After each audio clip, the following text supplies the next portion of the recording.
Welcome back everyone to another jam-packed week of EastEnders Weekly, where we're discussing a jam-packed week of EastEnders. So it's jam-packed? It is, like Kathy's Donuts. What, that she sells in the cafe or she sells to her clients? Both.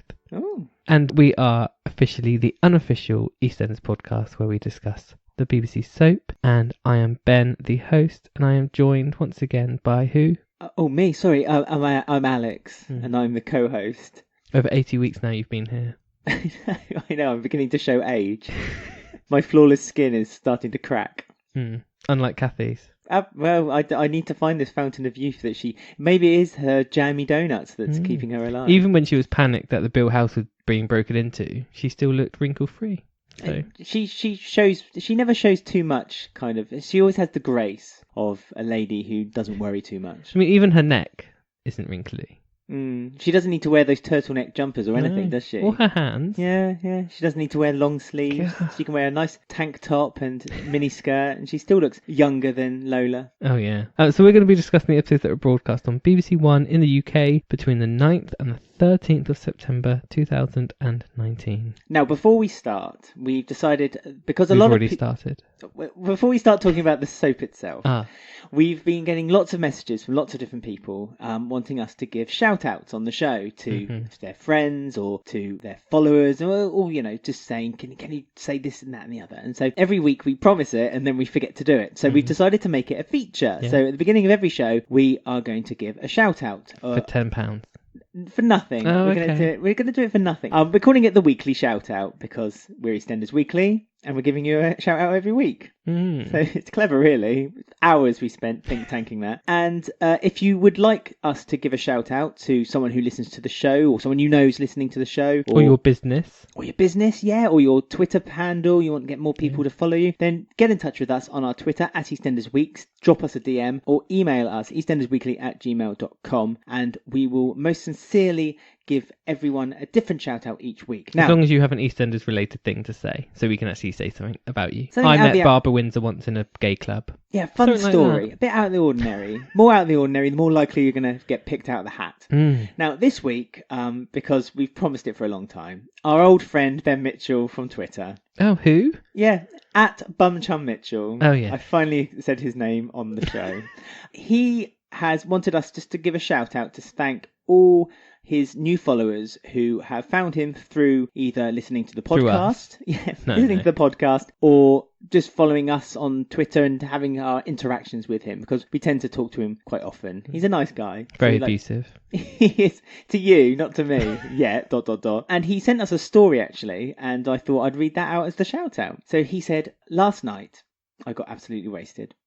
Thought it would be a brilliant idea to write a letter to Max Bowden. Yes, Max Bowden, the actor. Of Ben Mitchell. Yes. Telling him about my account, asking him for a follow and an autograph addressed to Bumchum Mitchell. A follow. I just want to point out that Max Bowden already follows us, so... Yeah. Just take that, Ben Mitchell. Sticking my finger and stroking the air. One for us. Because I thought it was such a brilliant idea, and I went out and posted it as well. Oh, no. So, we don't know what the outcome of this. This was last week. He let us know this had happened on his weekend out. Have to wait for Max. There we go. So there's our weekly shout out for Ben Mitchell of Twitter. Reminds me of The Simpsons, that when Homer writes the letter and waits till the next day to post it. But Bart's already posted it. See, that was to Mr. Burns because he forgot his name. Wasn't that the Who Shot Mr. Burns episode? Possibly. One of them. But that story reminds me of that. He should have waited the next day, I think. Yeah, but what if he's got a Bart at his home that just saw the letter on Callum. the side? Yeah. What if Callum saw it on the side, saw the stamped already, and he just decided, I'll be helpful, and posted it off for him. But alas, he didn't. He did it himself. Yeah. Well, there you go. That was his shout out for the week. Yeah, so if you want us to give you a shout out, as I say, get in touch, give us a fun story, or if there's something you want us to say to someone through the medium of podcasting. Running commentary on EastEnders, that would do. Whatever you like. Send it to us on Twitter at EastEndersWeek, or email us eastendersweekly@gmail.com. Subject it, weekly shout out. We've got a few anyway lined up, so just get them all piled in and we'll do them one by one. We've got piles. I don't know quite what to say about that. So I'm going to go on to our first topic of the week, which is the harrowing and very upsetting and very raw and emotional scenes I felt this week Like, I couldn't take my eyes off the screen every time we saw Chantelle and Gray alone in their house. Yeah, really tense, exciting scenes. Like, I stop everything and I just focus and watch, because it's just like, what's going to happen?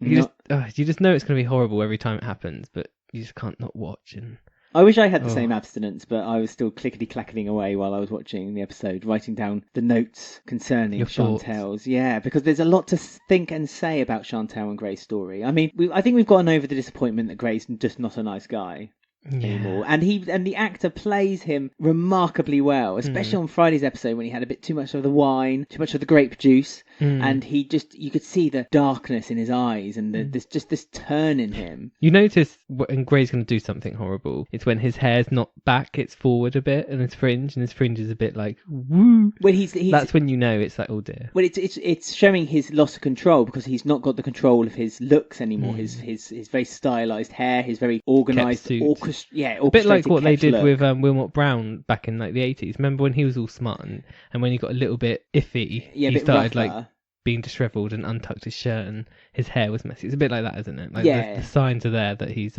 getting unhinged. And it was almost like that's his Dr. Jekyll and Hyde look. So when he's Dr. Jekyll and he's kind of charming and nice, as you say, he's very suited, very well kept, very very good looking, and then as soon as it turns and he becomes Hyde, then his hair gets all messed up, and he's kind of got this lurch on him as well, and he looks really dark and angry. The actor is remarkable, and Chantelle as well, like reciprocating it, like just even just the look in her eyes when she was at the hair competition and she had the text, like there was no dialogue, but like she looks so scared, doesn't she, in her eyes, and you can just tell that she's on edge, and she's in her head, she's going, when I get home, this is going to happen, this is going to happen, that's going to happen. It's horrible. And she thinks she's got it organised, and she thinks she's got it controlled, because when at the beginning of the week he had that outburst and had hit her, she said, this is the last time, I'm not going to let it go through again. She takes a pregnancy test and finds out she's pregnant. But you can see, as you say, at the competition on Friday's episode in the final, when she just ups and leaves because she gets that really nasty text from Gray saying everything's ruined. Yeah, ruined because of you.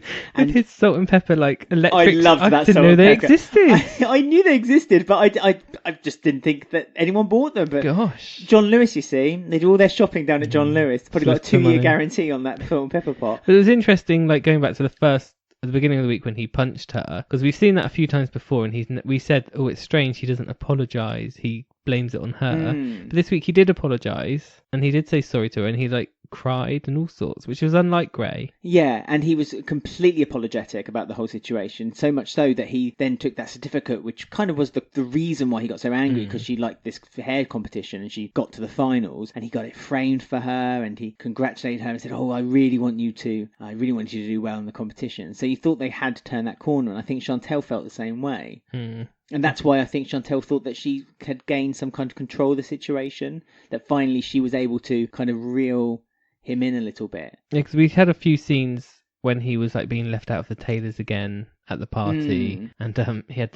what was it, like a sausage roll which was out of date, didn't go down well with him. They all sniffed it and they were like, oh no, don't eat that, and he remarkably took one and ate it, and he didn't spit it out though, he did swallow it. He did have a face on him, but because she had a hairdressing competition, he's obviously getting jealous that she's slightly successful. Well, he doesn't seem to like, not just the success, he just doesn't like that he isn't involved in her life. Part of it. And so the whole reason was that he abused her this week, at least, was that he felt like he was being left out and he wasn't part of, like you said, at the family party, everyone at the family party was getting involved, and he wasn't being involved. Although that's not fair, really, because Mitch did try to involve him. Did he? Yeah, he offered him a beer at one point. Almost. Well, it's a gesture. Yeah, it's a gesture from Mitch. Yeah. And Gray just blanked him and just ignored him and said, I'm going to go home now, to Chantelle, as if to say, you're coming with me. And Chantelle was like, no, I'm having too much fun, I'm staying. It was a bit funny how he asked Keegan like about his business as well, and Keegan was like, oh yeah, no. I know. It's like what?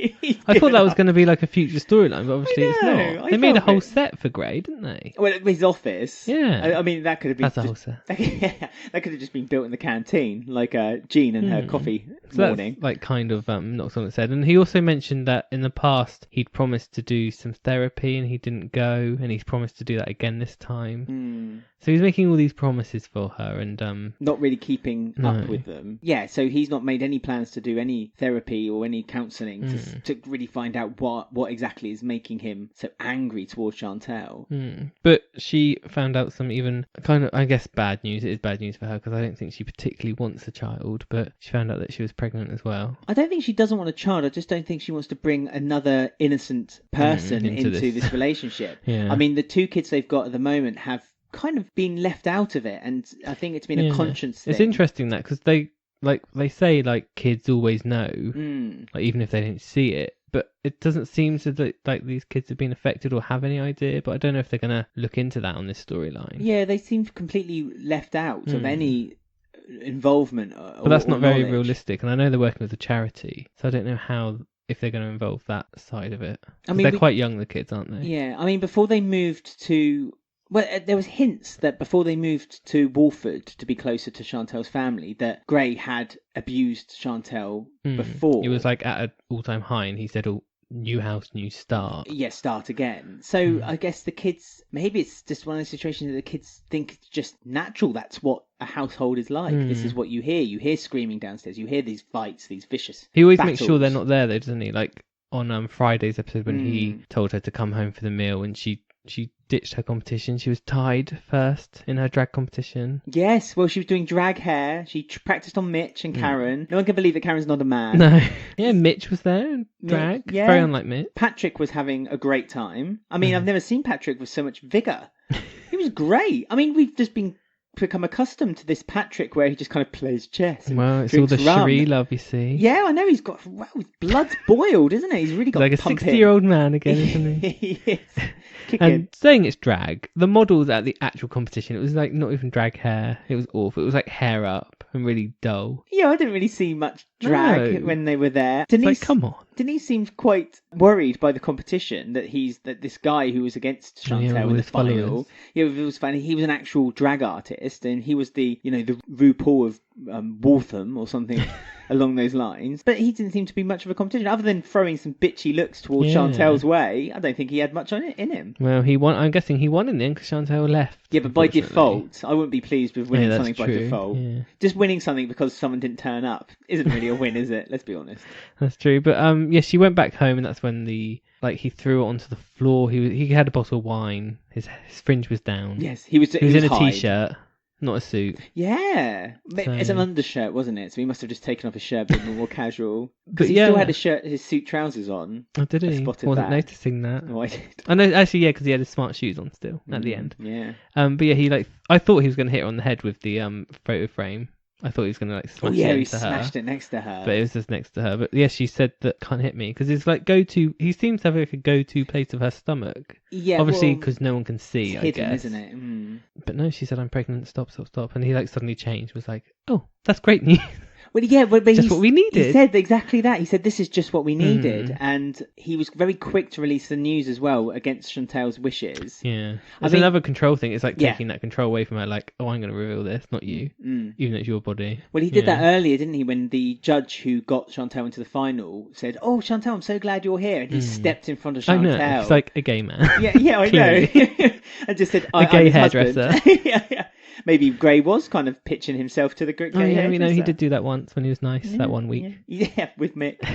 You're quite right though. This is a control thing about the child, and again, this is another way of basically Chantelle is trapped now, and Gray knows it, and so again, it's a way that he's wormed his way into Chantelle having to stay because her principles probably wants her. But I wonder if she can use this pregnancy as almost not armor, because that sounds weird, but like almost like is she going to be a protection? Overly cocky, not cocky to him, but is she going to stand up to him knowing that he can't hit her back, or will he restrain himself for 9 months? A bit like The Handmaid's Tale, when one of the handmaids gets like pregnant. Yeah, you're not allowed to hit him or. Well, you're not allowed to get electrocuted, and also the family have to look after her with a bit more consideration rather than kind of bullying her around. And she gets all the good food, gets all the nice milk, gets the real cow's milk, So I'm wondering if that's going to be going forward, because like another 9 months? We can have 9 months of this storyline, or I don't know where the end date is or where it's going to go next. Like, is he going to physically hit her and it's going to be a bruise on her face or something? I think this is just the beginning. I think there's a lot of legs to this story, and I think that someone will discover the secret between Chantelle and Gray quite early on. But I think Whitney.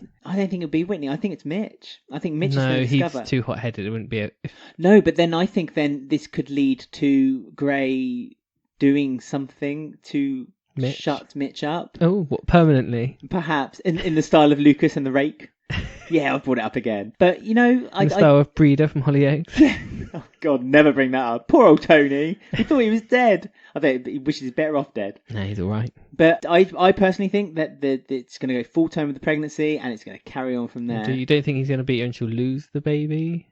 That's that going to be a storyline? No, I don't. Because I think that unless Gray makes a huge monumental mistake and almost his fury and his anger gets the better of him too much, that he does, as you say, she miscarriages through physical violence. As you said, I think Chantelle is immune now, unless he finds other ways to hurt her and torture her, like burning her on the arm or something like that. Because he also said that Chantelle's finishing working at the salon, and that was quite a surprise again to Chantelle. She's at home. Yeah. And he said, like, oh, don't hug her, don't hurt her, to the kids. Yeah, for God's sake, that's Gray. ironic, isn't it? Gray. Can't swear, but I want to. You weasel. I can call him a bitch. Oh, yeah. Or a cow. Bitch, that's all I can say. Very harrowing, very upsetting scenes. Very well done, though. Excellent. So I do approve of their acting skills and the writing and the direction and just everything in that house. You just know it's just horrible, it's just so when horrible, you see isn't it? Yeah. As soon as there's a scene in the house and You've you know hold your breath. Yeah, and everyone is out the house, bar Chantelle and Gray, you just can feel it. The tension is just palpable. It's terrifying. So let's move on to another family with issues, which is the Mitchells / Taylors / Highways. Yes. Your family now. I was going to say the Highways and the Mitchells are going to get together, aren't they? And become one big, happy, gay family living under a big rainbow. I mean, that was one of the nicest things that I've ever seen Phil ever do. Apart from Dance with Ethel in 1990 recently, which was lovely. But yeah, saying when Callum came over to see Ben and he said he is family. I loved that scene so much. And I said on Twitter, like, oh, I'm choked up. But I genuinely was. It was such a... That's what we all want to hear, isn't it, from our father-in-laws? It kind of wraps everything up nicely, that Phil is finally acknowledging his son's sexuality and showing he's really not got a problem with it, because it kind of went hot and cold.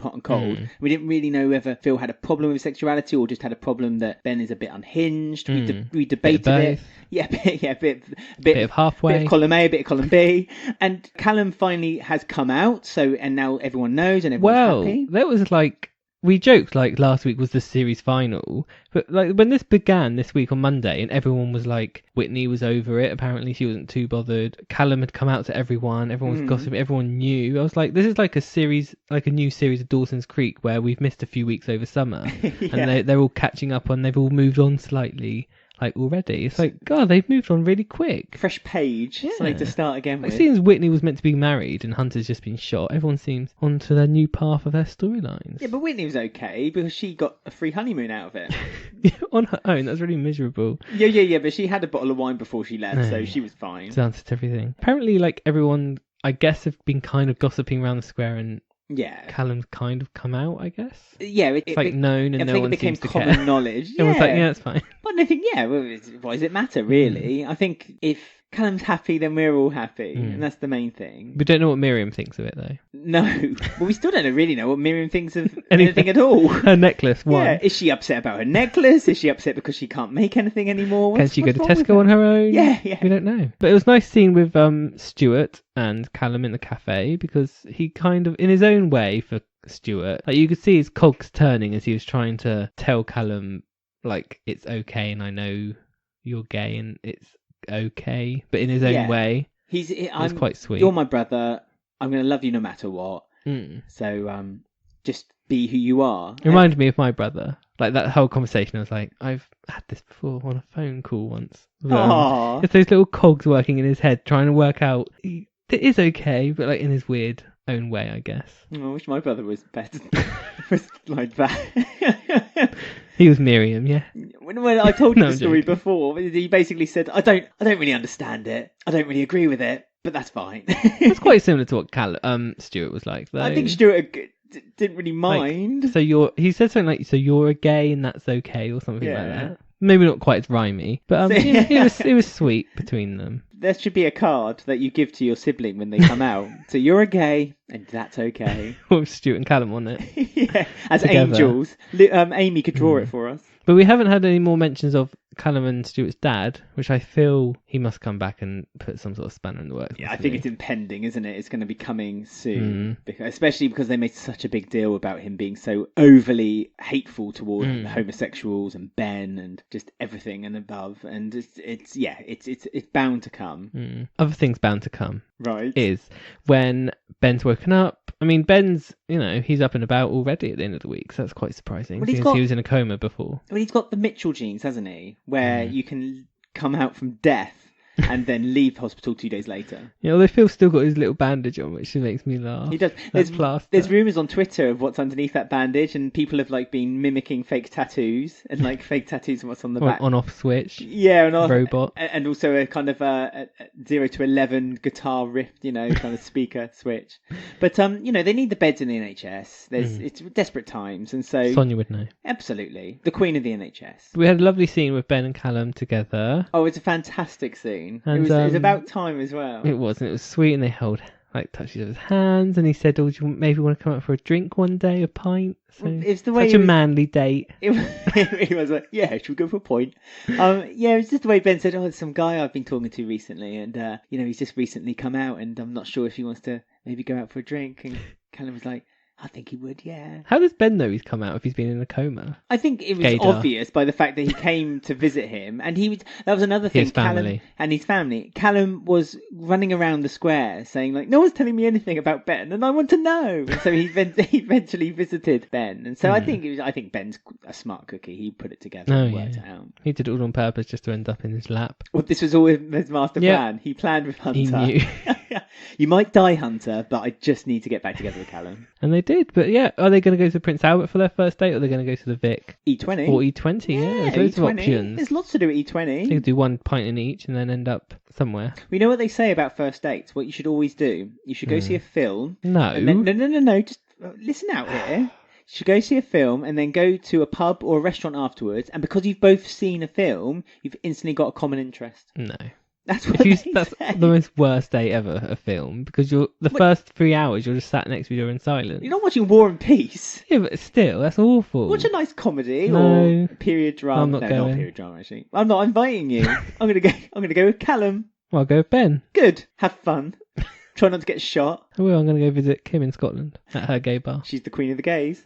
So moving on with the Mitchells, apart from Ben and Callum, because that was kind of at the beginning of the week, and then they went a bit silent. We also had Keanu being proven innocent by Phil because Louise demanded it. Yeah. Otherwise, she wasn't going to move back in. She had a bit of a strop, didn't she? Lisa feels a bit like random still, 2 weeks in. I mean, the only hint we've got for Lisa's story is that she had everything arranged and planned for her, Keanu and Louise to leave. Yeah, and now they just ditched her. And then, and Lisa had a bit of a moan about it to Mel, for which Mel reacted back to her and said, well, you think you've got problems? My son is dead. Yeah. And that was pretty much it. So you're right. Other than being weird, isn't it? Yeah, other than being a comfort blanket for Mel, Lisa's not really found her role of I wonder if Lisa's going to rent Mel's house when she leaves, maybe. How long's Lisa staying for? I don't know, she's still filming now, isn't she?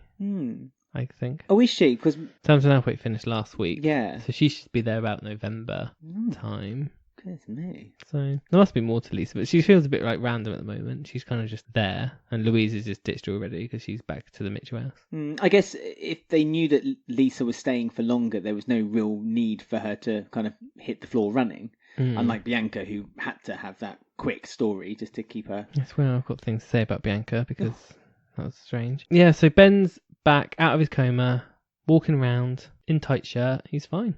Good. I'm glad. He's all healed. Keanu's shoulder seems to be fine as well, doesn't it? Yeah, well, Keanu's moved in. Seems a bit resilient about the idea. A few people have spotted that he's not so happy about moving in. With Ben.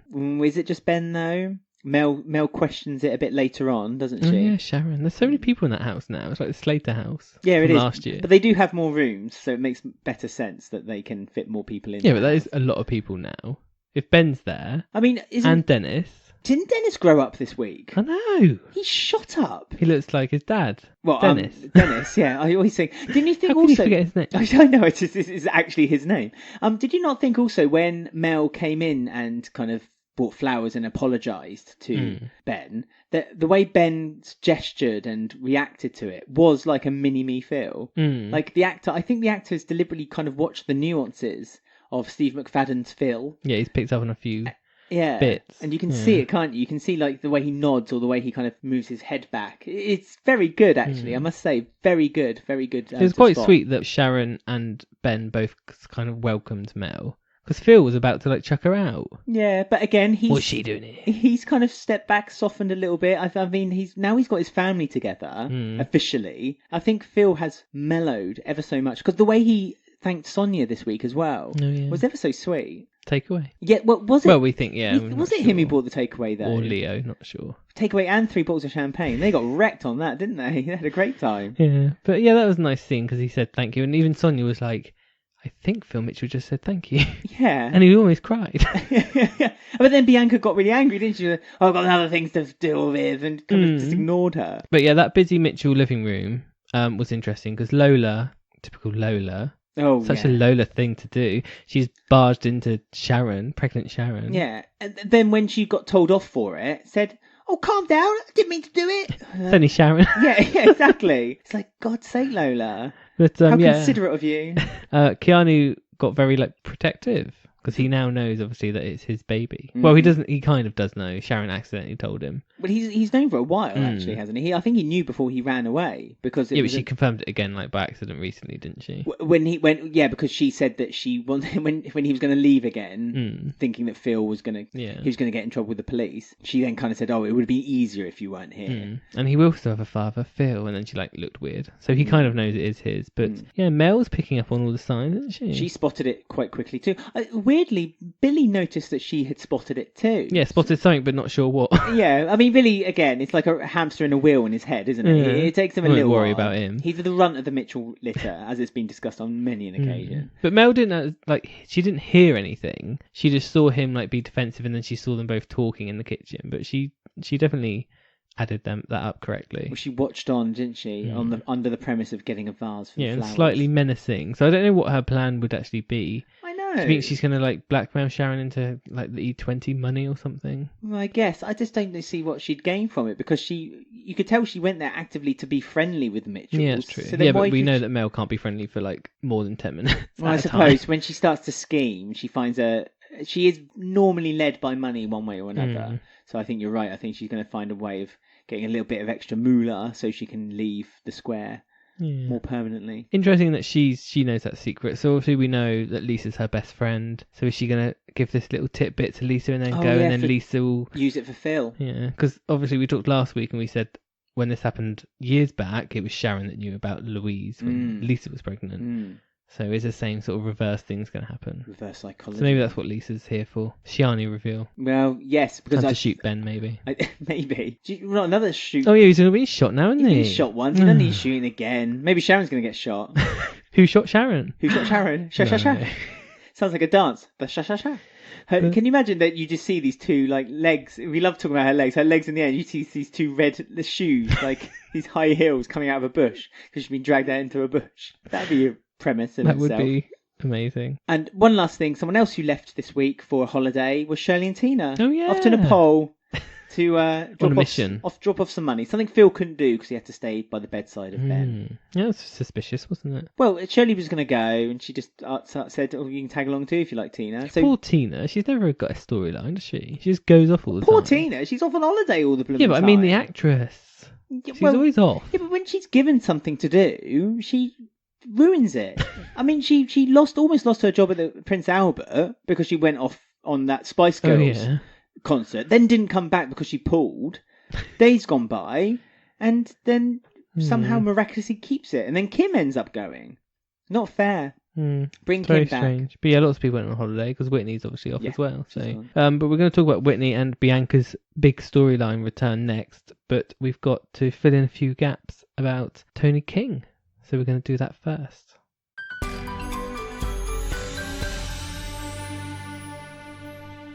So So you all might have noticed a new character this week of Leo King. Who we'll be talking about after this section on the show. Yes, but it's all flashbacks from years ago, which his character is related to someone. We all found it out, so we thought we'd go through and explain a bit who Tony King is, his father. Yeah, the history of Tony King. He's a character that, for me, has been pushed back to the back of my mind. He completely not forgot about him, but he was on it for such a short time, but had quite an impact of his time on the soap. Yeah, it's quite a big storyline he had, but yeah, you didn't ever think that it would come back as to be Bianca's return storyline. Well, to be fodder for Bianca's return. Yeah, really surprising when it came out. Anyway, we'll talk about that more. Dad first. So Tony King, played by Chris Coghill, was on the soap from the 12th of September 2008 until the 18th of December 2009. However, his main story was in September, October, November, December time. So it was 4 months, his story. Yeah, Christmas. Yes. Christmas story. Leading up to Christmas, but not the ultimate Christmas story that year. I mean, it was a real blast from the past. It was Archie was there, getting ready to get married to Peggy. Bradley was still together with Stacey, but he had a bit of jealousy toward one of the Moon brothers or Moon clan. Bobby Davro was on the show. Need I say more? No. And Bianca was back, so. And Bianca was back, but Bianca was getting her house set up, ready for a welcome home party for Tony, because Tony had been locked up in prison for a year for assault of a teenage boy who had proposed to Whitney. So a lot of people around the square are saying what he did was the right thing, thinking that the boy had tried to assault Whitney. And they were kind of like patting him on the back, saying, "Oh, well done, Tony, you're welcome in the family." Pat even welcomed him into the family, saying, "You'll do all right here. You're welcome in the family." But then we discovered right from the get-go, right from the first step, that the reason Tony had defended Whitney was because he actually was grooming Whitney behind Bianca's back. From like a really young age as well, not just from the start of that storyline. No. Like before then. Well, it was when she was 12, and hence why the line was said, Leo said, oh, she's a teenager, she could have lied, but no, she didn't do it as a teenager. Bianca reminded him it was from the age of 12, so she was really young. And that was the thing that really appealed to Tony, as it were. He liked the way she looked quite young and angelic, and as time progressed with their story, he got very jealous and very angry with the fact that Whitney was growing up and starting to look older, and he was starting to lose the attraction, which again made Whitney want him more. Yeah, because Whitney was under the impression that he was with her mum, Bianca, adopted guardian, but he loved her and they were going to become a relationship when she was 16. So she was under the illusions that it was something a bit more than what obviously it was. So it was all secret. It was very secret. It had like flashbacks of Bianca and Carol's storyline from like the 90s. Yes. So yeah, the Jacksons, they're just messy lot. They are a messy lot, and they seem to repeat their history again and again. As you said, Whitney was promised on at least 2 occasions he would run away with her, and she even gave him money to run away with, and then he used that money in order to get a deposit on a flat for the family. So his betrayal of Whitney was harsh, but this is it. He had the control over Whitney, and Whitney was young, obviously too young to kind of understand what he was really doing, and ultimately was grooming. And he never accepted that he was in the wrong either, did he? No, really? He didn't. Well, when it came out in the wash, he instantly started blaming Bianca for why he was grooming and had an attraction to Whitney, because he said that she was such a bad mother that he felt like he had to take her under his wing, and it got a bit too far and it wasn't his fault. But then when Whitney overheard that, he then started blaming Whitney to Bianca. So he started using their emotions against each other. He was using their emotions against each other I think he was panicked, wasn't he, because he didn't want to get arrested for it. Friend on the square at the time, Lucas, who was obviously with Denise at the time, and so a lot of people, very good friend, and a lot of people, and Lucas kind of didn't really see this evil side to him. But he when Whitney was growing up, he tried to get with like Lauren, because Lauren's like slightly younger, isn't he? And there was that mix in it all. But he did eventually get arrested, and Whitney, she didn't really want to give evidence to begin with. She still wasn't sure what happened to her. Yeah, I think she, in her mind, without any prompting from Tony, thought that Tony loved her and that this relationship was real, and didn't really see the signs that perhaps Tony had manipulated her fragile state of mind and her emotions to make him seem this prospect for her, the way he said they'd run away together. Tony got very jealous as well whenever Whitney showed any kind of interest toward another guy, because there was an occasion when she was doing the school play Romeo and Juliet with Peter Beale. Peter, not Pete. And Peter and Whitney, I think Peter had more of an attraction to Whitney than the other way around, but again, he beat up Peter because he got jealous because Whitney was having this supposed potential relationship. And this is where it almost came out first time around, because Lucy threatened to tell people what had happened, and Whitney begged Lucy not to. But he did eventually get arrested. She did like a video evidence in court and showed some messages and text to the judge. Yes, he was prove what he would. He was still texting her while he was in prison, and although he flushed the SIM card down the toilet, thinking that would be the evidence taken away, she showed the mobile phone to her solicitor. But yeah, he pleaded not guilty. Whitney had to give evidence to the court, which was again another kind of very nice thing to do to someone he supposedly loved. He could have just admitted his guilt and stepped in. He never accepted his guilt. Even when he was in prison, he would continue like sending her letters and contacting her, didn't he? Saying he loved her, and that's what his son, I think, also thinks. Yes, his son again would talk about it, but his son thinks that basically Whitney had this relationship, went into it knowingly, and wasn't all on Tony. I think the only time that Tony kind of showed some kind of guilt was when he was given the sentence of 13 years. He smirked a little bit as he went down to go to the jails, and I think that was his only time when he kind of let his mask slip a little bit. He did get a little bit angry in the court as well, whilst Whitney was getting cross-examinationed, saying that she was lying, and kind of got very angry then as well. But you do eventually, I think a few years later, not even into he doesn't ever get out of jail because he was sentenced for 13 years. But Whitney hears from like his cellmate or someone who was on his wing that he took his own life, because he attempted suicide a few times before he was even sentenced. But allegedly, he ended his own life in prison. Well, see, that's the key word, isn't it? Allegedly. So, again, it's something that was done off screen. So we always jump into the potential. Would Tony come back? If Patsy Palmer is leaving, then potentially bringing back Tony character would be very interesting for the dynamic for Whitney. And this might be a spoiler to some people, so just skip on a little bit. But we know that Whitney has a big story coming up, which is potentially going to last 18 months. So is this all tied in somehow? Is this just the beginning of a big storyline with Whitney and Tony's return? Or more to do with Leo? Is he going to do what his dad did to Whitney and get with her and try and get a confession out of her or something? By the looks of things, Leo looks like he's aiming his affections to Tiff.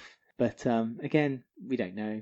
It's interesting. But it's interesting looking back at the history of Tony King, because obviously this is where Whitney was introduced to the soap as well. So this is basically Whitney's her first story. Her first story, and also her tragic roller coaster ride that is her love life, that is EastEnders, because she's just never been lucky in love. And it's kind of started from a very, very, very, very young age, with a little helping hand from Tony. So, but yeah, hopefully we're all caught up on Tony's past now. So maybe we can get back to the future and see what his son has been up to.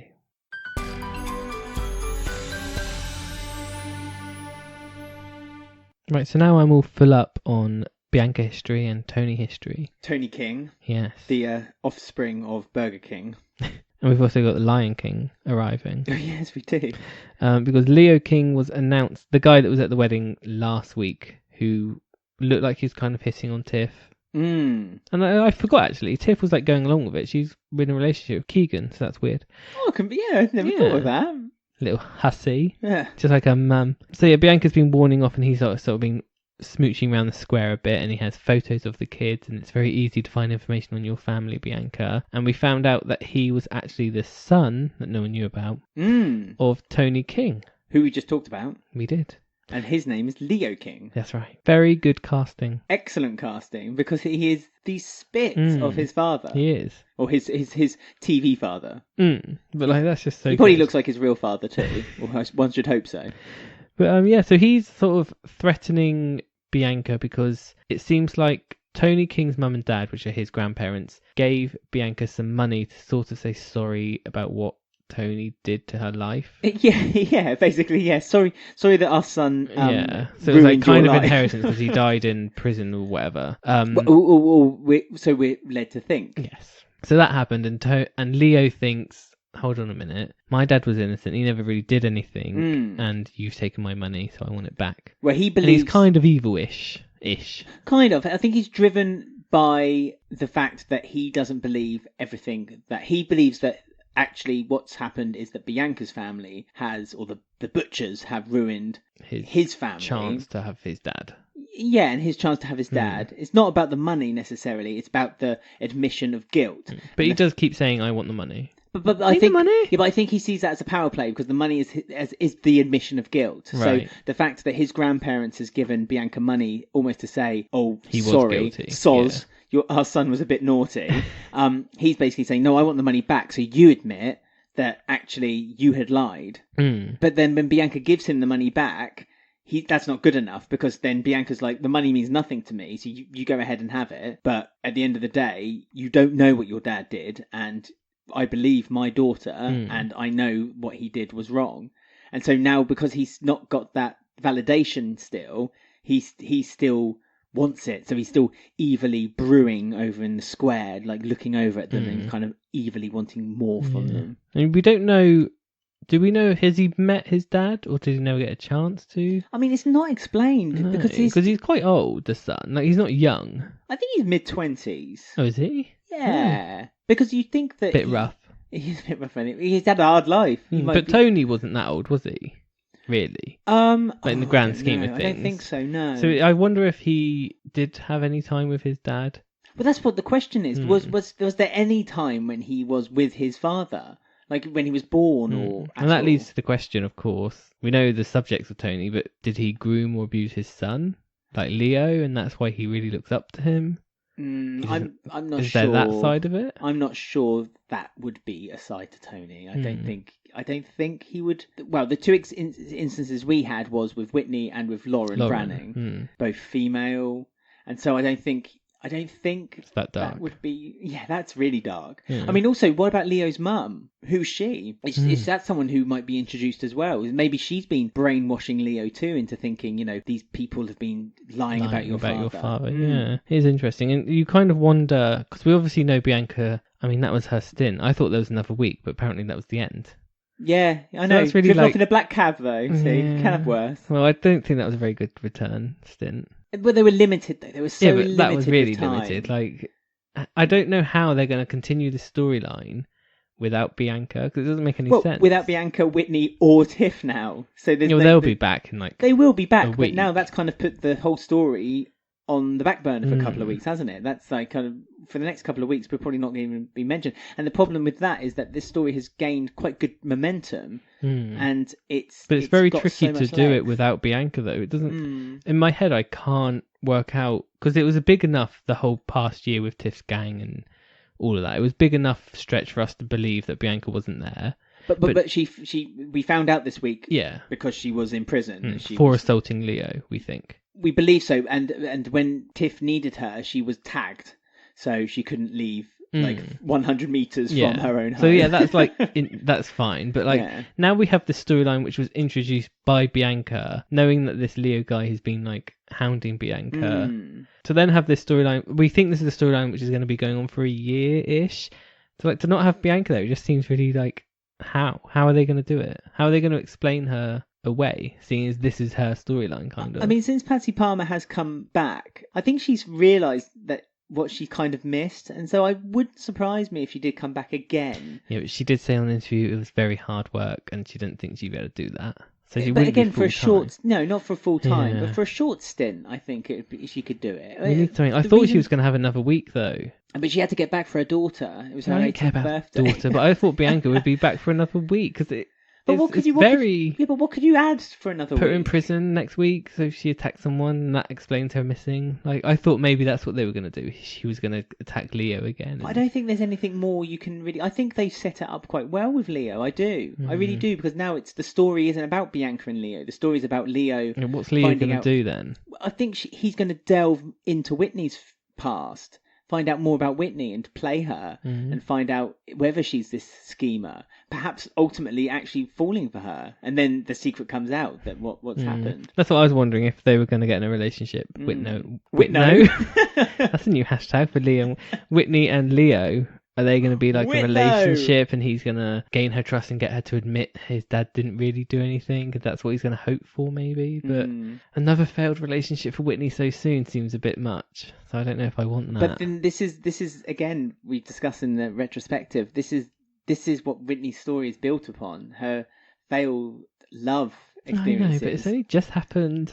You know, she went from Lee to Callum to Leo. Yeah, but this is a soap. Everything's heightened. Everything happens at breakneck speed. But he had pictures of Tiff on his phone, like, as well. So is he gonna? He seemed quite interested in Tiff because he went to her at the wedding and he talked to her at the market stall. So is he? I don't know. But Tiff doesn't really have much of a part to play. No. The only way Tiff could be involved is whether he would use her in order to. But then again, this is another story where Tiff's getting used. So is this another case that they're doing the same with Tiff? You know, the Bianca problem would come up because if Leo and Whitney were together, Whitney would like send a photo to Bianca saying, "Oh, here's my new boyfriend, Leo." Bianca would be back, and then true. So I don't know how they're going to not have Bianca involved, intertwined, unless something happens to her on this holiday and she like gets stuck in France or something. I don't know. Like, I don't know how they're going to do it. It's a shame that she's not back for at least another week. Do you know what did come back this week though? Oh yes, Sonia's trumpet. It did. Got 2 promotional pictures that did. Yeah, for 2 short scenes. And despite her many years of playing that trumpet, once in a pink Powerpuff dress, she didn't have a clue of how to play it this week. Well, she did lie. She said, "I haven't played it for 20 years." It's like, yeah, right, Sonia. That looked buffed like last week. I was going to say, that did not look dusty at all. Like, they didn't even do the kind of... blowing off the cobwebs. Blowing off the cobwebs. The traditional, I just found this in the attic.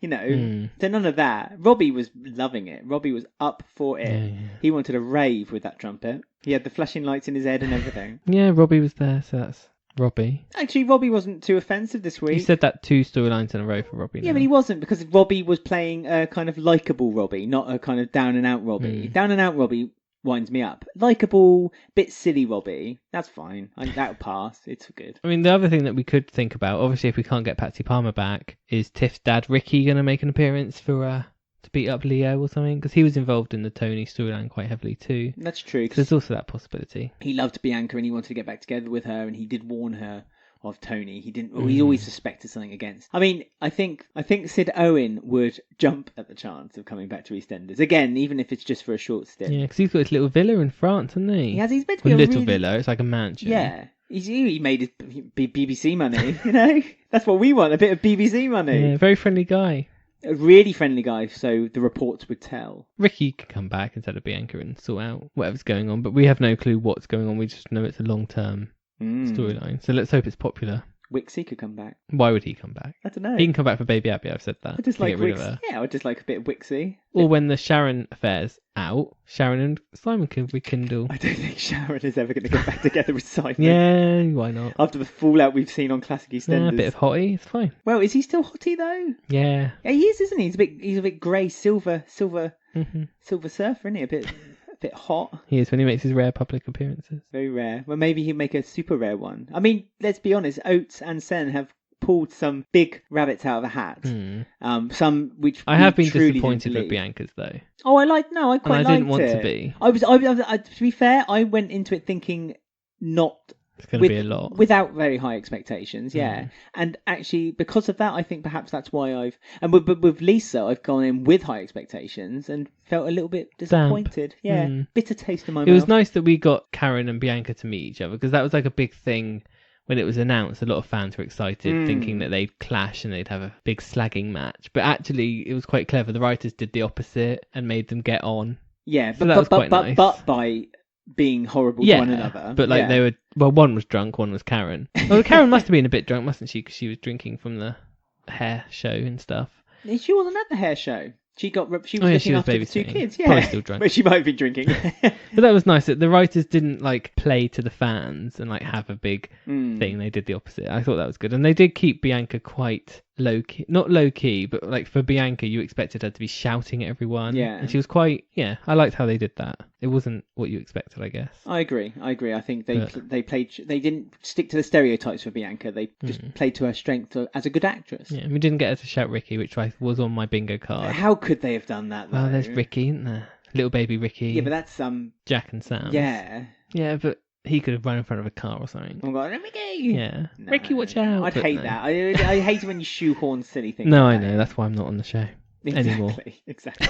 You wanted on the remake of Supermarket Sweep, you wanted a picture of Dale Winton as Employee of the Month on the wall. That would have been clever, a little nod to it. But that was an awful revamp, so don't bother watching it, everyone. Oh yeah, anyone in the UK, don't bother. Anyone outside the UK probably have no idea what we're talking about. Bobby Bill! How many times is Max going to break that door? I mean, the set was a bit shaky this week. Did you not notice that the wall, the brick wall, shook a couple of times when he kicked the door? He was doing really rubbish kicks as well, trying not to. But when he barged in last time, when he shouted Bobby Bill across the square, he literally got in from just a shoulder shove. And this time he kicked it. He's broken it so many times, so Ian's probably like, oh, for God's sake, Max. He has to keep billing him. Ian should get one of those doorbells that has the camera on the front and you can talk to people through it. Oh, yeah. Excuse me, what are you doing? Just kicking the door down, Ian. Oh, all right then, just do it carefully. And it's nice to know that the ghosts of the Bill house are still there. Yeah, Lucy's I was hoping ghost. for a Lou Bill ghost. What, sat on the chair? Yeah, just her saying something like, oh, come on, Bobby. They could have done it as like a hologram, like they did with the Michael Jackson concerts. That would be nice. Who else has died in there? Pauline? She didn't die in there, but she'd be there. Yeah, And Arthur. Arthur. Yeah. Imagine that. I'd love it. And Stephen? Oh, yeah, he'd be there. Stephen Bill will be there as well. Gosh. The ghosts of the Bills. That could be... That's a children need special waiting to happen. But it was just Lucy we saw, sadly. I mean, you shouldn't say with disappointment. I mean, they were using... I think they were using old shots of Lucy. Yes. And some of them were like a body double. Yeah, you saw the back of her head and just saw the blonde hair. And presumably the voice wasn't the actress who played Lucy. A lot of people she wasn't said, credited. No. So it couldn't have been. Which is a bit of a shame, because with Heather... When Heather died, they found a recording of her talking. And they got Roxy to do recently with Sean, and she was credited. Yes. Roxy on 2019. I wonder if they asked the actress to kind of do a few scenes, even be like there, like in the house. And she was like, no. No, I don't. It's in my past. Thank you, but no. But not in Bobby's past. But yeah, I mean, it's funny that this storyline, because we thought it was going to be like the Muslim storyline, and it kind of taking like a mental health twist, which is really strange. Yeah, I mean, it's showing signals of schizophrenia a little bit, but they're not almost directing it to the audience as that. They're just seeing it as that when he's in that house, he sees the ghost. He's haunted by it. Yeah, so he needs to be out of the house. So perhaps it's fixating on the one place, because Bobby tries to burn the house down, doesn't he? He steals the thinking petrol. that will sort his troubles. Yeah, he thinks it will clear his mind. I mean, he is using prayer through to calm himself down, isn't he? Yeah, his anxiety, and get his anxiety down, and sort himself out. But it doesn't seem to be working very hard. He's then got Rainie in this actual universe. Well, I mean, yeah, Rainie's being horrible. Yeah, she's like a maggot in your ear, isn't she? She's borrowing away and making comments like, "Oh yeah, I slept with your dad. Oh, by the way, it was on the night Lucy died. Oh, and he paid for it because I was a prostitute." She can be really nasty, can't she, Rainie? It's you kind of forget when you see because we see more of like her funny, not funny side, but like her more comedic side of like stealing baby Abby in a hotel and putting on an accent, and her relationship with Stuart has been a bit more that funny. You kind of forget how horrible she is. Well, she was softening, wasn't she? And she was becoming more, although she always had a scheme up her sleeve, ultimately wanted to look after baby Abby, and that was her goal. And although doesn't seem to be the case anymore. Well, I think it still is the case, but now she's using Abby as a bargaining chip to get what she wants, and it's getting a bit nasty with the way she's doing it as well. It's weird how she's just living at the Bill house with just chuck her out if I was Ian. Like, all this rubbish she keeps doing. Yeah, I know, she complains so much, and they do say to her, it's like, why don't you just leave? But then her retaliation to that is just, like I say, borrowing into Bobby's brain. It's like she's deliberately using Bobby as a tool to kind of get at the Bills, as if they need punishing for basically being kind to her. And blackmailing Kathy twice. But then that's Kathy's own fault, because Kathy shouldn't have never started the whole pill popping. And she actually got her some more as well. It's like, for God's sake, Kathy. But she then tried to control it, didn't she, by saying, "Oh, you can have 2 at a time. I'm going to regulate it every day." Yeah. And then when she found out that Bobby was going to burn the house down, she went, "Oh, you wouldn't want everyone to know about that happening, would you?" But I mean, Kathy... No, Kathy should have called her bluff and be like, "Well, you don't get any pills then." Really, yeah. And also, what's more, I think most people on the square kind of know that... Like, you've got a history. Yeah. But then I suppose Rainie's not afraid of sharing her history. She's almost wearing it as like I have moved on, but Bobby seems to be stuck in the past. It's a shame though, because we've had such a strong Kathy, like the past few months. Like, she has really been like matriarchal and standing up for herself, and then this week she's just been a bit, because Phil just said, oh, Ben's going to stay with me. She was like, oh, okay. And then Rainie did that and she was like, oh, okay. It's like, oh, come on, Kathy. She's backing down too quickly. I know. We want that fight in her. Well, no, Kathy's normally quick to kind of stand up for herself. Well, let's remember when she returned after her disappearance or / death, and the way she stuck up for herself against Sharon. She had Sharon on the bonnet of a car with her face with a squeezed sandwich. against it. Yeah, you don't tell me what to do. But, I mean, also going on with like the weirdest coupling of Max and Bobby like teaming up. Like, Max stopped him and talked him through it. Invited him over to his house for some tea and biscuits. And fish and chips. Oh yeah, from Bill's. Yeah. Did you get a discount? Family discount? Do you reckon he got it for free? Do you know who I am? I'm Bobby Bill.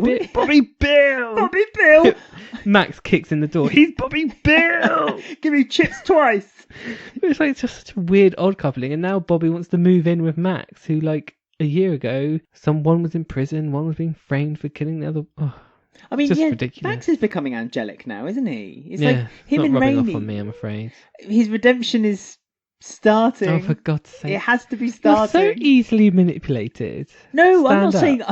No, I'm not saying I'm fooled by his redemption. Oh, okay, good. But I'm saying that it's obvious that this is yeah, finally the time that they're just saying, oh yeah, Max did do a few bad things, but hey, look, he's being nice to Bobby now. So if Bobby can forgive him and Ian, you can too. Even Ian taking his side. No, but yeah, he wants to move in with Max and Jack and Amy and Ricky, and nothing you can do about it, Dad. No. Well, I mean, you know, I don't blame Bobby, because that house really is just stacked on top of him. Like, since the day he returned from prison, he's just been counselling himself. Like, they should get a therapist for him, I think. I think this is ultimately where it needs to go now. I think Ian needs to like step up once. But when Ian offered him a therapist and Bobby agreed to it, and then that's when Bobby had that big breakdown when he was going to burn the house down, and then he spoke to Max about it. Max did talk Bobby down very well, and I think that the time apart from Ian and the house, I think, is the right thing to do. Kathy seemed genuinely upset for him as well, and wanted to know he was in safe hands. Yeah, and she was like, we're always here, whatever you want, whatever you've done, blah, blah, blah. But maybe Max is going to become a therapist then. Maybe that's his future. Well, he did show his scars, and he said, you know, you can't... What, to Bobby? Yeah, he showed. Oh, did he? Yeah, he showed his cigarette scars. Oh, I wondered what happened with them. Give me 1 minute. So he's still doing that? He said, I don't believe in ghosts, and he's too smart to run away. And he said that by him self-harming, he was running away from the problem. Oh, so he's not self-harming anymore, but he's got scars. Well, of course he's got scars. He was burning cigarettes into his skin. Well, what about the ghost of Abby? Does he not believe in her? No. I do. I mean, you think Lorna Abby's Fitzgerald still alive. was that yes, the lot the other day. So do you think they're going to actually have the ghost of Abby? No, she's probably on Holby or something. But still, you can dream. It's a She shame. has red hair now. She's always had red hair. No, it was blonde. You now say, it's red. Again, we've had this argument numerous times. She always had red hair because she was her father's daughter. Yeah, but Abby had highlighted blonde hair, but now it's like red, like peach red. Well, anyway, it doesn't matter anyway because she's not coming back. But yeah. Lorna Fitzgerald was at the filming lot, so that's interesting. But as you say, they filmed quite a few things. Like Casualty, Holby City, and EastEnders. I'm clutching at straws. Right, so we're going to go off and play a short game, and then we'll be back for more Roundup. Time to hop on to the stall, take a delve down the market, give a quick nod toward Shrimpy. And fumble of Martin's grapes. Yeah. Peel off his banana skins. Put it in your mouth and enjoy 5 a day. Yes, it's Martin Fowler's 5 a day. A game where you have to name 5 things from one question. So I'm going to say, can you name 5 things that Martin would sell on his fruit stall, for instance? And then you would say bananas, grapes, oranges, pineapples, Christmas trees, pumpkins. Yeah. Once a year. Yeah, but you only have to do 5. So it just goes to show how easy this game is. Don't forget to play along at home. So, Ben. Alex. The laundrette, as Pete Bill would say, has had many an employee. Yes, Mr. Papadopoulos has really had quite a turnover for staff. But he's had 1 or 2 that are quite regular. He's a bad boss, really, isn't he? He's pretty bad. Well, he closed it down for a little while, but then reopened it again last year. Now, can you name 5 people who have worked at the laundrette? Yes. And you have 60 seconds starting from now. Dot Cotton, Queen of the Laundrette. Correct. 1. Pauline I Fowler. better say 1961 to 2016. Pauline Fowler. Correct. 1985 to 2006. Long stint. Marge Green. Marge Green, well done, yes. 89. Basically 1989, yeah. Punk Mary. She worked there. She did, yes. I forgot about her. Yes, add her. 1986. She's not on my list, but well done. Oh dear. Ethel, she worked there once. She got all confused. She certainly did. And that's it. That's your 5. Is it? Yeah, well done. Oh, I thought that was 4. No. You did it just after 30 seconds. You did it in about 35 seconds. So well done. Do you want to... Yeah, tell me everyone else. Well, is there any more that comes to mind? Middle-aged old women. Yolandi? Does she work there? So Ted. Yolandi didn't know. Yolandi's got a job at the Minute March. Oh, yeah, that's true. Yeah. Kim. Oh, Karen.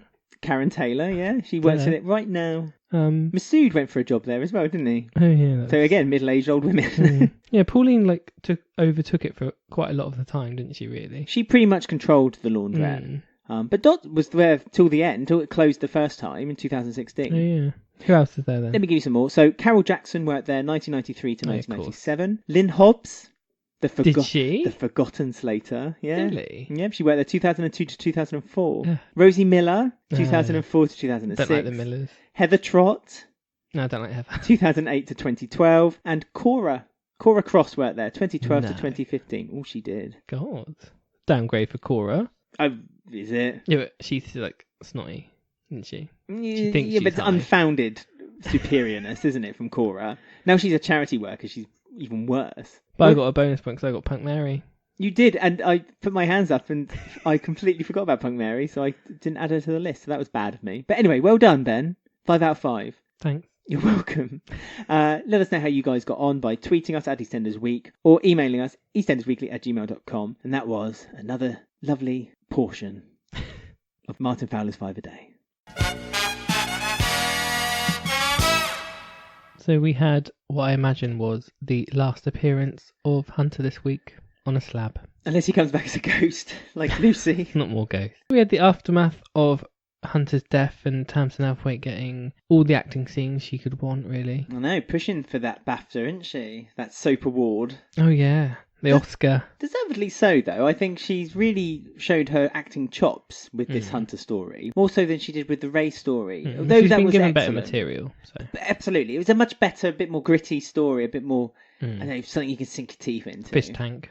Yeah, but I mean, let's never forget the fish tank. That's going to go down in history as one of the greatest moments in history. So, yeah, it was just a bit somber, like she was leaving flowers for Hunter and she's having a police interview, but she wasn't really into it. Lisa was all full of ideas of living in Portugal in the sun still from last week, and Mel was like, no, I'm over that now. Yeah, shut up. Shut up, Lisa. My son died. Yeah, that was all fine and well before my son was dead, but now he's dead, I don't want to go. She's still got Bunny, or Rabbit. Is it Rabbit? I think it's Rabbit, because I just can't get over the fact she forgot the name of her toy rabbit. So at least she still got him. And then she had to identify the body as well, which is very traumatic. I mean, she wanted punitive action against the police officer. No, she was well into it. Yeah, and the I presume the detective inspector was like, doubt you're going to get it, because there were video cameras everywhere, and they all pretty much showed Hunter about to kill a hostage. Louise. She was like getting a bit of compo, I think, Mel. Think of the money. It's always down to the money, isn't it? I think she's always got plan B, hasn't she? Yeah, I think on that occasion she genuinely believes that Hunter wasn't 100% to blame. And again, this might link to the whole Mitchell story later on. Maybe she thinks that Hunter wasn't 100% wrong too. He was on this. Like, there wasn't much. Yeah, but Mel was Mel was the blinkers. mum, and she calls him baby, and she kisses him on the forehead, and she's devastated. I mean, this is the only thing she had. If you think about it, Mel's not in a relationship. She lost her relationship, if you think about it, because of Hunter. So the last thing, the only sense of her reality has gone. And even Lisa, it doesn't really make up for, for what she's lost. Yeah. And so, you can kind of understand that basically everything that Mel has or has had has just gone from her. I mean, coming back to Wolford is probably the worst thing. It was a pretty bad move, because her coming back to Wolford has basically pulled the rug from under her feet, and that's just ended her. And buying that purple hat in 2017 when she appeared. That was a bad move too. And maybe all the green, it wasn't quite as calming as she thought it was going to be in her atmospheric rooms. That's true. But she got apologies from Jack, who was very upset with himself. He was almost crying to Mel. He's kind of, in a way, blaming himself for kick-starting all this off when he dobbed him into the police, and maybe he should have just let them go. Amy made a card that was a bit suspicious. It said sorry for Hunter. It's like, what, sorry that he was born, or sorry that he existed and in any way? And also the front was like a caricature of Hunter. As an angel. So who drew that? Did Amy draw that? Because it was very professional. Amy's got art skills, I tell you. Yeah, well, look at her makeup skills. She was the first in her class to want a bra. Yeah, that's true. What's that got to do with makeup? A bra? I don't know. She's just grown up quicker. Oh, right. So she's got her hand-eye coordination is better. Was Roxy artistic? I mean, Roxy had a artistic flair to her. So she must have got it from her mum. Yeah, Roxy. But she's not like her dad, is she? No, she's more. Thank God. Because even Sean said she is the spit of her mum. You know, Jack's not really had that much influence in her. Well, even by growing up, he doesn't really look after her, does he? He just palms her off to someone else. So, but that was sweet, like a little thing to make Mel know there is two people here that kind of care about me, I guess. Yeah, and two people who it's not a relationship which will turn out to be sexual, as in Jack's case, because you know, obviously they had that history together, but now Jack's with Denise. He's actually becoming a police officer again. I mean, that was quick. Like that's what I mean by these random storylines that everyone's just moved on a few months. I mean, it's just a fresh page, isn't it? He's going to be a police officer. I mean, Denise was really turned on by that thought. She was like, "Oh yeah, I'm going to be taking a police." I mean, he's not a uniformed police officer. I wouldn't have thought. I don't think he would have downgraded. He might be in the bedroom though for Denise. Bring it on! Quite like a uniform, a policeman's uniform. Why not? Yeah. Even I think Jack would look good in one. Think about it. I've not thought about it, I'm afraid. Well, I am now. Thinking about it very hard. And that's the end of the show. Yeah. You're what? Sorry. Thinking about it very hard. Oh, thinking about it very hard. Yes. So yeah, Jack was, and even with Denise, he was like blaming himself for Denise as well. So he's putting a lot of blame on himself. In general. Well, no, when she got hit by Hunter and knocked out. Oh yeah. So he's blaming pretty much the whole blame game on himself. But he hasn't gone to the Mitchells and blamed himself for the shooting of Ben. There's always going to be that stigma between them. And I think that's a deliberate thing. I think they're deliberately keeping them distance because now Jack and the Mitchells are going to have... Because he's becoming a police officer again. He can't be trusted. No dodgy deals. Yeah, he can't... Exactly. He can't do a few, backhanders for Phil anymore. You can't get, a few bits of information for him. It's interesting that they are bringing Jack back as a police officer, I think. It's strange. It's not strange. I think it makes good sense that you need a character like that on the square. Yeah, but now if anyone does anything, he's going to have to be, but he was moral about it. Yeah, but he was always quite moral about things anyway, unless it concerned him directly. Yeah, unless it concerned him or his family directly. If it's someone who's not even a distant friend, he didn't really kind of drop his morals. No, that's true. Yeah, just for himself or Max. But yeah, I mean, Mel's house is getting emptier because obviously we know that Louise and Keanu have left now. Hunter's left, Ray's left, Lisa's still there with her. Yeah, hanging on. But yeah, you can tell it's coming to the end of Mel's arc, isn't it now? Like the final chapter's starting. Yeah, I mean, this is, as we said, the story of Sharon, her discovery. It's obvious this is where it's ending. This is where it's going to kind of wrap itself up. Somehow she's going to find her out, and this is where it begins. But it's nice that she's been given this, great material. And we've got the funeral to, come yet, so... There was a lot of rumours that Mel's exit was going to be a death, and the way that Tamsin Althwaite had written her goodbye on Twitter, it sounds like that she's going to leave, not in a body bag, and that the door is open for maybe another return sometime in the future. But I don't think it'll be anytime soon. As we've said before, it's really any kind of attachment now has gone. She's lost... Yeah, well, she's got a relationship with Amy and Jack. I guess, but that's a very tenuous Sharon, one, isn't kind it? of. But again, that's going to be strained once she starts trying to push the manipulation. She might surprise us. She might be nice. Ice Queen might be dead. Not sure. No, I'm not sure either. So moving on to our last storyline is the Slaters, which is mainly Jean this week and Daniel Cook, because she's gone in for her operation, but there's been a few lies and Daniel keeps turning up and talking to her at the house and at the hospital. But, she doesn't want anyone to know that she is going for the operation. She lies and said they've delayed it, and then she goes on her own, but Daniel goes with her. And she tells Daniel to go away, but then Daniel tells Kat that she has gone in for her operation. And it's basically this big admission by Jean that she thought that she could do this alone. She was sick and tired of people. She wanted to see if she could do it. Yeah, and she realised that she really couldn't. And so, quite mean really to Kat, who has been really quite supportive to her, basically saying, the only person I want to be here is Stacey. But then Kat kindly gives her a surprise, and after she's had her operation, she's woken up. She gets a phone call from Stacey, and they have a conversation. And I did think we were going to get a voiceover of Lacey Turner, but we didn't. But I thought it was going to maybe cut to her on a phone in like a shack somewhere, but... Well, like a video call. It'd be nice to have a video call, because they did it with Shane Ritchie, and it was a bit of a surprise. It's like, oh, he's here all the time, when he was to come back for his Christmas last year. But the scenes of Jessie Wallace and Jean are really nice, like them two together, a really good relationship. And then obviously we had some more traumatic news from Daniel Cook, the annoying man. Yeah, I mean, I'm not annoyed by him. I really like Daniel Cook. I really do. Again, it's probably biased for Adrian Amerson, but fine, I don't care anymore. I've dealt with it. I'm fine. It's very sweet, isn't he? Because he wanted to wait until Jean had the operation. She was okay. Yeah. And he told her the news that obviously they found more tumours on his liver, I think it was. Yeah, tumours on his liver. And Jean straight away obviously learned from her mistake and says, you can't do it alone. I'm going to offer you all the support up until the day you die. Yeah. They're really emotional scenes, and just well done. But there's not much more you can really say apart from keep praising them. But well, one thing was, it was a bit of a cliffhanger at the end, was that Kat says to Stacey, don't come back, because Ben's still got some evidence against you, and I'm not sure how he's going to play it. So Kat's realisation that Ben's very unhinged and not someone you can predict is now coming into play. But they've done that cleverly, because obviously maternity leave's not over yet, and Keanu's innocent, so she could technically come back because it's kind of been wrapped up, but there's still that evidence of her fingerprints on the wrench. Yeah, very good writing if you think about it. They obviously saw a way of delaying it a bit further, but there's always an in if she needs to every now and then, because there's that connection now with Jean, and she knows that she's safe in the eyes of Phil. So if she was to come back, it's fine as long as she's not back for very long. So it kind of makes sense that Lacey could come in just for a couple of weeks or a couple of episodes just to kind of remind us she's still there, but she's running away from her troubles. We've got Martin to think about as well, because that actor's not on maternity leave. I mean, who's looking after his stall? I don't really understand. Shrimpy, Kush, and on a rota system. Look after my stall. Cat, she's not doing anything, is she? Oh, she cleans, isn't she? But Big Mo? Slater. But Big Mo does the cleaning. Kathy. And Kathy's got... She's a bill. Yeah, but Kathy's running two empires of her own. Is she though? The cafe and Prince Albert.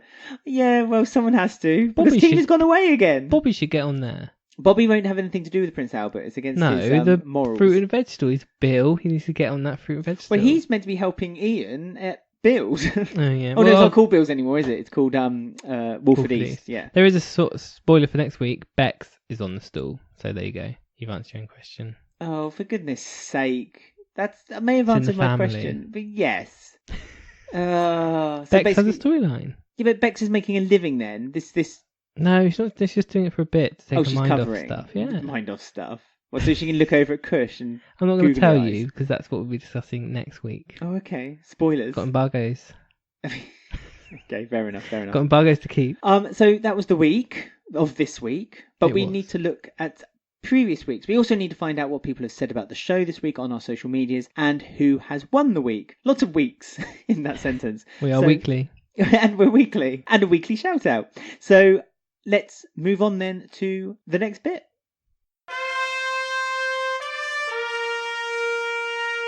You know me, I ain't one to gossip. So as I, in a very mixed up fashion, explained, we're going to do the last few parts when we read out your messages on social media, and also we find out who you had voted on our Twitter, Facebook and Instagram, who had won the week. But before we do any of that, Ben likes to go through the birthdays, the deaths, and a story that happened in previous years this week. Yes, that's right. Lots of births in September. It's a busy month. It is. Isn't that the same in real life though? Isn't it the majority of births are in September?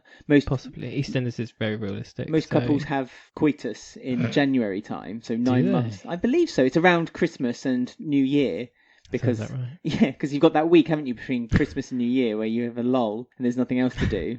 So you might as well just boring. Tumble a bed in bed. Is it boring, Ben? For them, yeah, if they've got nothing to do for a week. God. You're busy, are you? Right, so first birthday, 11th of September, 1937. It's very old. Stan Carter was born, who was Nick's alleged dad. And he died in 2015, aged 77. Cora and Aunt Babe fought for his affections. They did. And the other one. What was her name? Oh, Silver. Sylvie. Silver. Not Silver, Ben. It's not Hollyoaks. Right, 13th of September 1958, Louise Simmons was born. Now, I hear all of you ask, who's Louise Simmons? She is Tiffany's mum. The original Tiffany, not Tiffany. Martin McCutcheon. Yes, it's her mum. 10th of September 1965 was Rosie Miller's birthday. Rosie Miller. No one's mentioning her. That was a family, wasn't it? Next up, this one could have been mentioned this week because Bianca was actually on screen. Tiffany Mitchell's birthday, 13th of September 1976. So she could have mentioned it to Tiff in a little chat. Yeah. Oh, it's my mate's Tiff's birthday, who you're named after. Your namesake, yeah. But yes, she died in 1998, aged 22. Hit by a car? No. Fell on her head. I can't remember what happened. She got hit by a car, didn't she, and then fell on her head or something. By Frank, wasn't it? Yeah, probably. But I thought it was snowing outside when that happened. Yeah, she just died in 1988. I can't remember. It was like New Year's Eve, wasn't it? Oh, so it wasn't this week? No, she was born 13th, not died. Oh, that's why I thought it was a bit peculiar. She also has died in 1998. Well, everyone's going to die, Ben. Right, another birthday, which maybe will appear next week because the dates are a bit mixed still from being on the same day on the show for ages. But 14th of September 1976, Stuart Highway was born. Wow. Yeah, so he's got a birthday next week, maybe. I wouldn't mind seeing him in a little party hat. Maybe Callum and Ben can throw him a little party. He's staying with Callum now, isn't he? Where's Whitney gonna stay when she comes back? Nowhere. There's nowhere for her to go. in a with box. Leo. Yeah. Somewhere. She can't go back to the Carters, can she? Right, we have the 12th of September 1989, and Danny Mitchell was born. Yeah, long forgotten Mitchell. He is Ronnie and Roxy's brother. I do remember him. He appeared for their funeral. Yeah. And that was the last time he appeared. 15th of September 2001. Oh God, 2001 he was born. Keegan. That's depressing. That's really depressing. I was going to move on to deaths, which is less depressing for me because I'm not dead. Right, 12th of September 1989. This was an off-screen death, but Benny Bloom died. Ethel's beloved. Bloom. Yeah, because Ethel was accused of money grabbing. Oh yeah, they just ditched that storyline, didn't they? Well, no, she got told off by his daughter, and it was like, "Don't you try taking the money, because I'll fight you." And then she didn't, and then that was it. Well, she didn't want to, did she? She got upset, and she said it wasn't worth the £2,000 or something. Basically, the storyline was dropped. I mean, the storylines for the elderly characters in classic EastEnders was pretty much inheritance or money related. Makes sense. 10th September 1991, Eddie Royal was murdered. How funny you should mention Eddie Royal. He might have just been introduced on Classic EastEnders recently.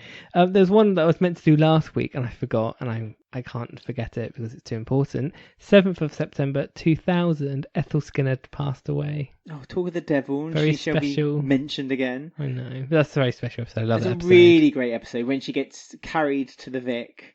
Yeah, for a little last birthday. Yeah, and she's, you can tell she's getting a bit weary and like everything's looking a bit distant in the Vic, and she's getting a bit tired. But she's loving it. She's got a wig on, so it's fine. She blows her birthday candles out in her bed, and then she asks. That's enough. I don't want to hear the rest. It's too upsetting. But the listeners do. She asked Dot to help kill her. Yes, and then there was the euthanasia storyline, and then that's when Dot goes crazy and starts knocking down shelves in a shop. 7th of September 2001, a year later, Audrey Truman passed away, which was Paul and the other brother, the doctor. What's his name? Not Patrick. No, Patrick's the husband. Yeah. Well, Paul and the doctor, Truman, it's their mum, and obviously that's her funeral was when Patrick first appears, because he turns up. Oh, really? Yeah. And then hangs on around. her deathbed, she tells Paul that Patrick wasn't really like his son. It was someone else she had an affair with. So. Oh, okay. Yeah, it all came out. So I went to an episode, very good episode, which was aired 9th of September 2010. And this was the episode which ends with a Peggy's theme. Yes, you posted it on Twitter as a bit of hint, because you got very excited when you found this episode. I did. I watched about 4 in a row because I wanted to see what happens. And Peggy leaves the next episode.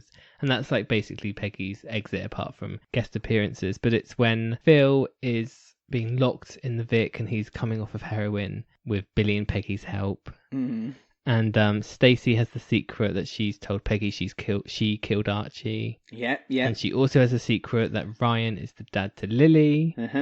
Janine and Ryan have just got married, and it's all going off, and Phil sets fire to the Vic in front of Peggy.